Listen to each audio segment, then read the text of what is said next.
देखिए, global hunger index आया है जिसमें हमारे देश में जो भूख की और कुपोषण की स्थिति है उसके ऊपर जो आंकड़ा हमारे देश का आया है वो बहुत ही अलार्मिंग और भयंकर रैंक आई है हमारे देश की।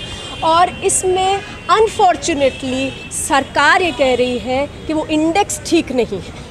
और आज जो हम लोगों ने प्रेस कॉन्फ्रेंस करी वो यही बात कहने के लिए है कि आप आंकड़े ना भी देखना चाहें, आप जाइए एक किसी भी बस्ती में चले जाइए, आज देश की किसी भी गांव में चले जाइए, आप देख लीजिए कि किस तरह से लोगों को खाने के लिए बिल्कुल समस्या हो रही है, भूख कितनी बढ़ी हुई है, कुपोषण कितना बड़ा है बच्चों में भी और लोगों में भी। और ये जो पूरी बात है ये एकदम से नहीं हुई है। हमने देखा है कि किस तरीके से सरकार ने जो कदम उठाने की ज़रूरत थी वो नहीं उठाए हैं। ये ज़रूर बात है कि कोविड के through PDS national food security act जो है वो लोगों के लिए एक लाइफलाइन बना है।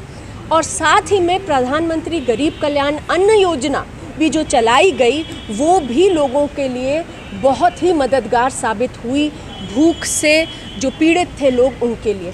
लेकिन ये बात स्पष्ट है कि दोनों ही चीज़ें PDS और प्रधानमंत्री गरीब कल्याण अन्न योजना केवल उन्हीं परिवारों को मिली, उन्हीं लोगों को मिली जिनके पास राशन कार्ड है। ऐसे हमारे देश में करोड़ों परिवार हैं जिनके पास राशन कार्ड नहीं है लेकिन वो गरीबी रेखा से नीचे रहते हैं, हाशिए पर रहते हैं।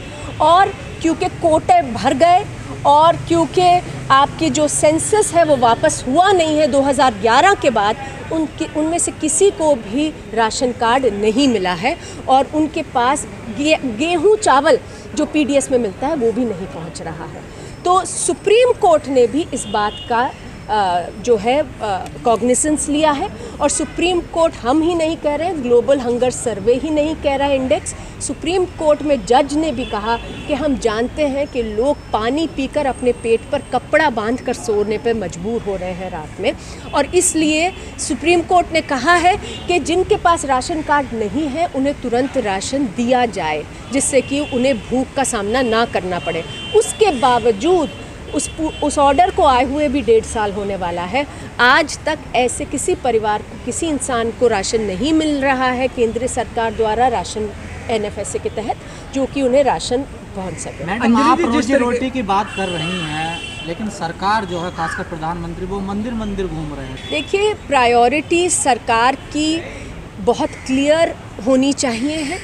जिस देश में इस तरीके की गरीबी है और सर्वे पे सर्वे बता रहा है कि कितने करोड़ों लोग कोविड के थ्रू गरीबी रेखा के नीचे धकेल दिए गए हैं।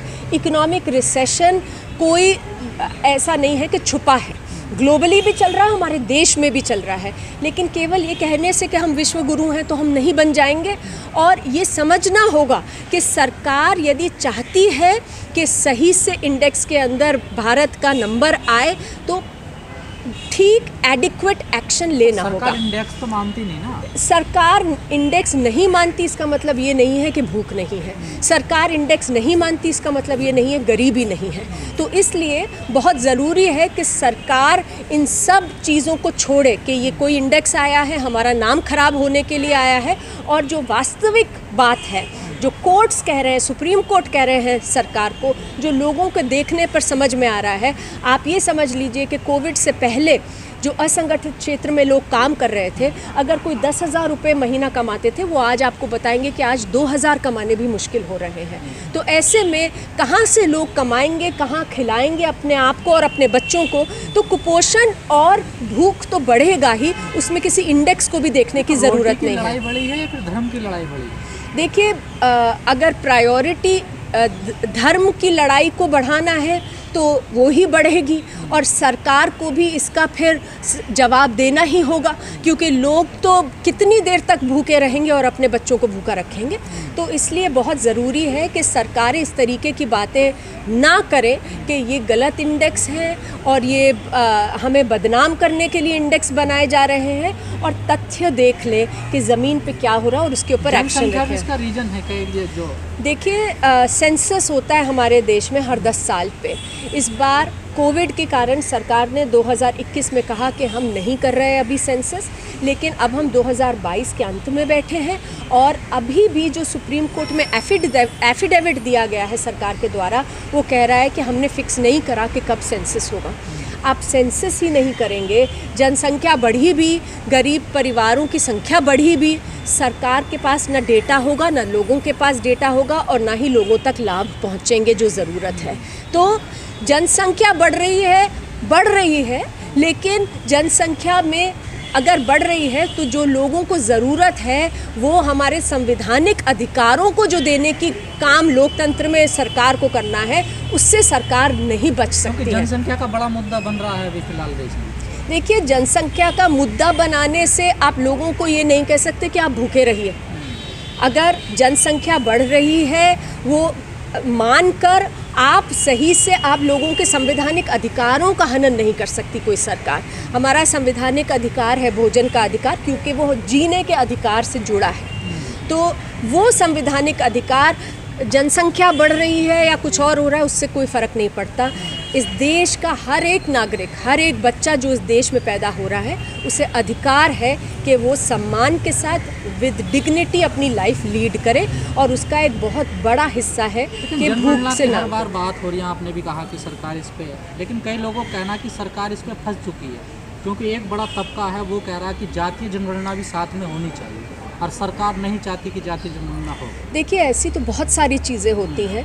हर एक चीज़ पे अगर सरकार कह देगी हम काम ही नहीं करेंगे, तो फिर सरकार इस्तीफ़ा दे दे, क्योंकि अगर सरकार इसको रिजॉल्व नहीं कर सकती इश्यूज़ को, तो सरकार का क्या फ़ायदा है फिर।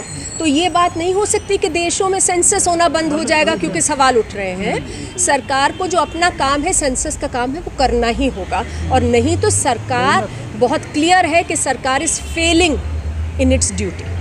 मैम, मगर जिस तरीके से अभी ये इंडेक्स आया है तो उसका दोष भी जो है मुस्लिमों पे मढ़ा जा रहा है कि भाई वो इतनी तादाद में बच्चे पैदा करते हैं, इसलिए मोहन भागवत नियंत्रण कानून जो है मांग कर रहे हैं। देखिए, ये सारे डाइवर्शनरी टैक्टिक्स हैं, ये सारे राजनीति के नाम पर जो पॉलिटिक्स है, धर्म के नाम पर जो राजनीति है, वो तरीके हैं।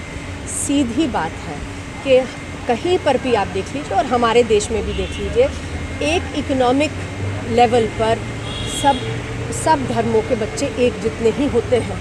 तो अब अगर हम ये कहना शुरू हो जाए कि आप मुझे बताइए कि जो संतोषी, जो बच्ची जिसकी मृत्यु हुई क्योंकि उसका राशन कार्ड कैंसिल हो गया था, राशन नहीं पहुंच रहा था, क्या वो मुसलमान थी? हम अगर अपने देश में देख ले, आज मुस्लिम, हिंदू, सिख, ईसाई, सभी वर्गों के लोग, सभी वर्गों के बच्चे आज भूख से पीड़ित हैं, अगर वो हाशिए पे रह रहे हैं और गरीबी रेखा से नीचे रह रहे हैं। तो ये सारी बातें डाइवर्जन की बातें हैं। सरकार को असली मुद्दे की बात करनी चाहिए। सरकार आई ये कहकर कि हम भ्रष्टाचार हटाएंगे, हम ना खाऊंगा ना खाने दूंगा, सरकार ये कहकर आई कि हम लोगों का भला करेंगे, सरकार को उसी पे जवाबदेह होना पड़ेगा। सरकार इन मुद्दों से भटक कर कह रही है, खासकर प्रधानमंत्री जी, कि पहले कबूतर छोड़े जाते थे, अब चीते छोड़े जाते हैं। मैंने कहा ना कि कभी हिंदू मुस्लिम की बात होती है, कभी चीतों की बात होती है, कभी कबूतरों की बात होती है।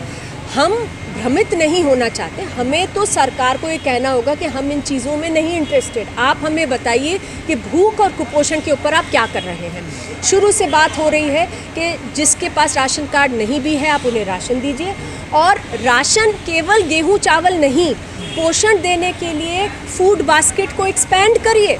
आप थोड़ी दाल भी लोगों तक पहुंचाइए, ऑयल, कुकिंग ऑयल लोगों तक पहुंचाइए। आप बच्चों को अंडा और हरी सब्जियां पहुंचाइए जिससे कि कुपोषण नहीं हो। इन सब चीज़ों के ऊपर बात करनी है हमें चीते और कबूतरों के ऊपर बात नहीं करनी, ना ही हिंदू मुस्लिम पर बात करनी है। ये सारी बातें गुमराह करने के लिए हैं, और इसलिए ये भ्रमित करने वाली बातें ज़्यादा देर नहीं चल सकती। कहा जाता अनाज तो सरकार के पास बहुत है, इतना गोदामों में अनाज है, तो फिर पहुंच क्यों नहीं पा रहा लोगों को? क्योंकि मंशा होनी चाहिए। मेरे पास कुछ भी हो, यदि मेरी मंशा नहीं है कि वो मैं पहुंचाऊं लोगों तक, तो उससे कोई फ़ायदा नहीं होगा। खराब हो रहा है ना, रोज खबरें आती हैं बिल्कुल, अनाज खराब होने की खबरें आ रही हैं। ये सही बात है कि प्रोक्योरमेंट भी कम कर दी है सरकार ने। जो वीट है, राइस है, उसकी प्रोक्योरमेंट भी कम हुई है वीट की। तो ये समस्याएं हैं, लेकिन फिर भी अनाज गोदामों में भरे हैं। और अगर सरकार नहीं उनको पहुंचा रही ऐसे परिवारों तक जहां पर भूख है, तो वो सरकार को सोचना होगा और जवाबदेह होना होगा इन सब चीज़ों के। मैंने आपको बिल्कुल कहा कि भ्रष्टाचार का मामला भी है राशन में, लेकिन भ्रष्टाचार का अगर मामला होता है तो जब भ्रष्ट अधिकारी गलत लोगों का राशन कार्ड बना रहे हैं और सही लोगों का राशन कार्ड नहीं बना रहे, तो किसकी जिम्मेवारी है कि उसे रोका जाए? वो तो सरकारी अधिकारी हैं, तो सरकार का काम होता है कि वो भ्रष्टाचार को रोके। और ये तो सरकार ही ऐसी है, भारतीय जनता पार्टी, जो आई ही ये कहकर कि हम भ्रष्टाचार विरोधी सरकार हैं। तो आज भी अगर हम ये सुनते हैं और सरकार ये कहती है कि बहुत भ्रष्टाचार हो रहा है, गलत लोगों के पास राशन कार्ड है, तो भैया भ्रष्टाचारियों को पकड़ते क्यों नहीं हैं? आप जो भ्रष्टाचार से लड़ने के ढांचे हैं, उन्हें क्यों नहीं सशक्त कर रहे हैं? देखिए, राशन जो हाशिए पर रह रहे हैं, गरीब परिवार है, उन सबको मिलना चाहिए और बिना किसी शर्त के मिलना चाहिए। ये शुरू से कहा जा रहा है, अब तो सुप्रीम कोर्ट भी यही बात कह रहा है। लेकिन अनफॉर्चुनेटली हम देख रहे हैं कि सरकार ये नहीं कर रही है।